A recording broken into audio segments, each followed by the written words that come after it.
नमस्कार दोस्तों, आज मैं आपको गणेश चतुर्दशी के बारे में एक छोटी सी कहानी सुनाती हूँ। एक बार कैलाश में माँ पार्वती अकेली होती हैं। वहाँ पर नंदी भी नहीं होते हैं, शंकर भगवान कहीं गए हुए होते हैं। तो माँ कुछ अनुष्ठान करना चाहती हैं। तो अनुष्ठान से पहले वो मंगल स्नान करती हैं। मंगल स्नान वो हल्दी से करते हैं और हल्दी अपने जो मैल से वो गणेश को बनाती हैं।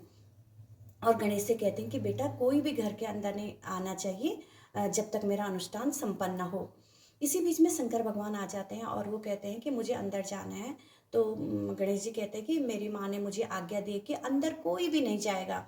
और उनकी बहस होती, बहस बहस में लड़ाई हो जाती है। लड़ाई में शंकर भगवान गणेश जी का सर काट के गिरा देते हैं और अंदर गुस्से में अंदर जाते हैं। पार्वती से पूछते हैं कि क्या कर रहे हो। पार्वती सोचती हैं कि हो सकता है शंकर भगवान को भूख लगी हो और वो 2 थाल में भोजन लेके आती हैं। भोजन के देख के शंकर भगवान कहते हैं कि दूसरा भोजन किसके लिए होते कि जो दरवाजे पे वो मेरा बेटा गणेश है उसके लिए है। तो शंकर भगवान सोचते हैं कि वो सच कह ही रहा था कि पार्वती मेरी माँ है।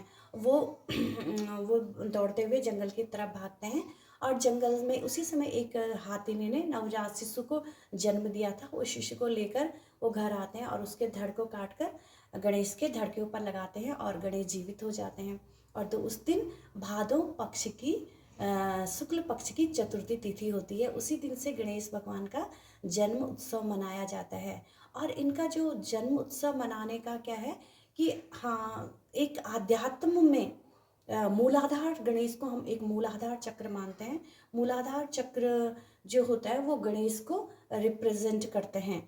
तो हम विसर्जन इसलिए करते हैं अनंत चतुर्दशी के दिन कि हमने अपने इन 11 दिनों में इतनी साधना करी है कि हमारा जो मूलाधार जो चक्र था एक्टिवेट हो गया है। हमने जो गणेश जी की जितनी भी शक्ति थी उसको हमने अपने शरीर में धारण करके अब उनका विसर्जन कर लिया। इसीलिए विसर्जन करते हैं। ये विसर्जन का कोई और उद्देश्य नहीं है कि हमने उनकी शक्ति को धारण कर दिया। हिंदू जो संस्कृति होती है वो भी किसी भी भगवान की मूर्ति की पूजा करने के कॉन्सेप्ट में एक ही मूल होता है कि उनकी शक्तियों को ग्रहण करना।